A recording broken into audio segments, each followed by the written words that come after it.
Sanhua might be better than everyone in the game, is what some people say about her. But is there any truth to this? Today we'll find out the answer to that question, how her kit works, how to play her, her best echoes, and more. Let's break it down. Sanhua is deceptively straightforward, but we'll get into that in a second. Her outro skill provides a 38% basic attack deepen or amplify, and your goal with semi-damage dealers who buff the team like Sanhua is to use all of their skills and outro effect as soon as possible. The resonance skill that I'm referring to is straightforward. It drops a piece of ice and does damage. Remember the ice thing, it's important for later. Her Resonance Liberation, aka Ultimate, is an even bigger row of ice that is dropped on the ground. But what is the point of all this ice? Does any of it even matter? Well, when you read Sanhua's Forte circuit, all of it begins to make sense. Her passive or Forte has two important things for you to know. The ice that Sanhua applies with her Resonance Liberation, the resonance skill that we mentioned earlier, it can be detonated for damage, but more importantly, when it does explode, it gives a lot of Concerno energy regen.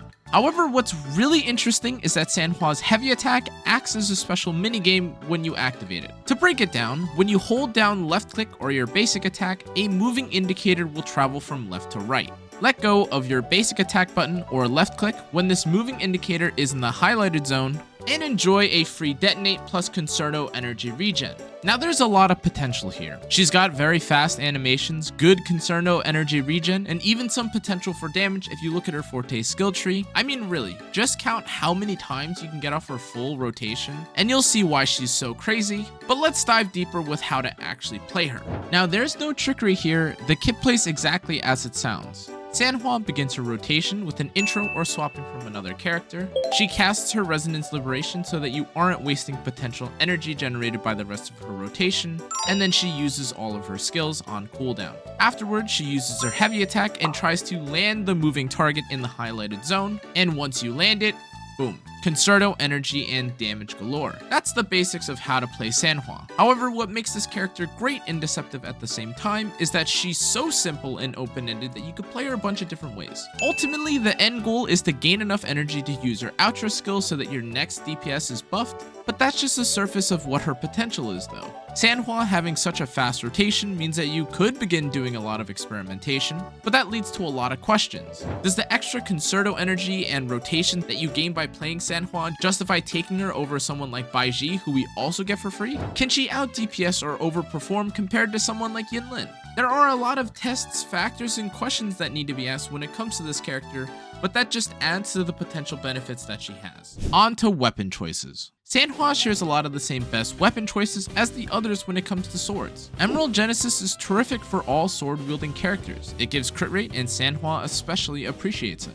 The energy regen, an additional attack when her resonance skill is activated, is perfect for her, but that's a 5-star and is harder to get. Command of Conviction is a solid replacement and also has the highest damage output with the least number of conditions. Most damage rotations include using an intro skill first anyway, so this works out well for everybody. Lunar Cutter performs at nearly the exact same level as Command of Conviction, but has more restrictions. Fortunately, they line up perfectly with how Sanhua plays anyways, and therefore it's equally as good. For your final options, Sword number 18, which is the crafted weapon, and Sword of Night, a 3-star, both perform fine as well, but ideally they are replaced once any of the previous swords are available or you get them from gachaing, pulling, etc. To be clear, these weapons definitely perform worse than the others, but if you have nothing else, they'll do. Sanhua's echoes are straightforward. She's a Glacio DPS who has very little need for energy regen, since her Resonance Liberation only costs 100 to cast, and she is clearly designed to swap out with other characters. Enter then her best set,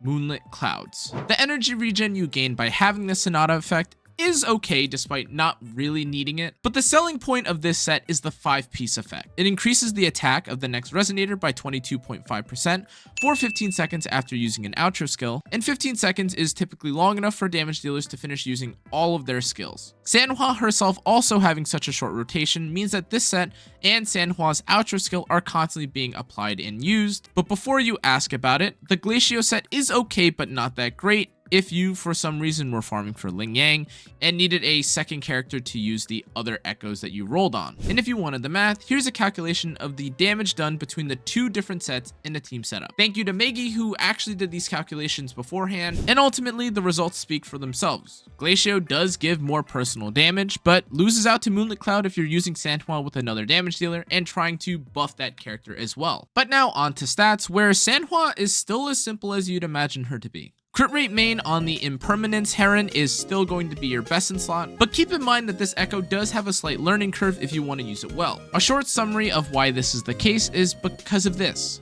Typically, echoes perform best when they are short, provide a buff, and do damage. The Heron doesn't really do that much damage, and it does also have a long animation, but it does give you a great buff should you manage to get it off. However, if you use the Heron right before you swap to another character, or line up your skills so that you can use your Heron, and then use your Ultra skill to swap to another character, no more long animation, and you do also retain the solid damage increase. To be clear, although I am swapping off of the Heron and Sanhua, the bird still remains and it still ends up doing the full duration of its damage, all while still giving me the damage increase, which makes this a very lethal combo. But back to echoes for Sanhua. Her 3-cost echoes should ideally beat 2 Glacio, but as always, 1 Glacio and 1 attack also performs really well too, with only a couple percentage difference. But rounding out our build, and as is always the case with damage dealers, attack percent on our 1 cost is going to be our best in slot. Now the stats that you're actually looking for when it comes to Sanhua's echoes are the following.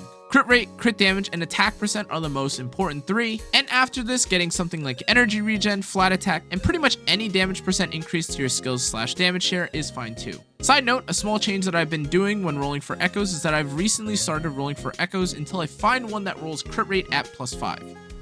As you can see with my Moonlit Cloud pieces, every single one that I have is trying to, or generally speaking, has at least crit damage or crit rate as the first roll. And this is so that, for my own sanity, at least having one usable stat in crit rate or crit damage guarantees that my damage dealers don't have something like 20 crit rate when I eventually max my echoes to 25. But on that note, I've also found good value in leaving a lot of my echoes at +20 so that I can afford to farm for other echoes or clear simulated fields for credits.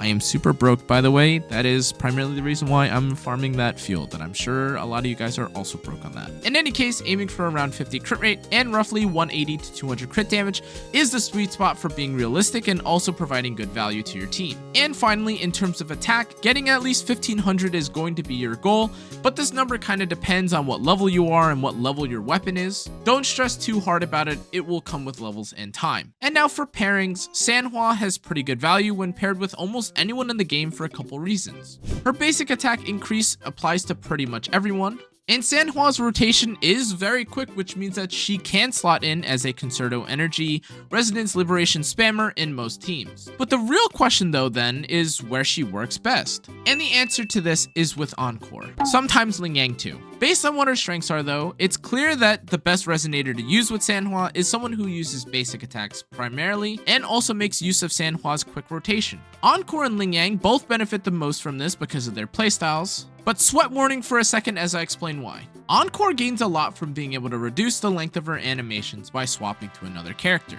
And who better to reward this goal than Sanhua, who can reliably buff Encore's damage while also generating energy herself while being swapped. There's a lot to break down here and even more to theorize or optimize towards if you want to be perfect, but the end goal is the same. For Ling Yang or Encore teams, getting your Concerto energy maxed on your support or secondary DPS while putting skills on cooldown makes for insane damage per second.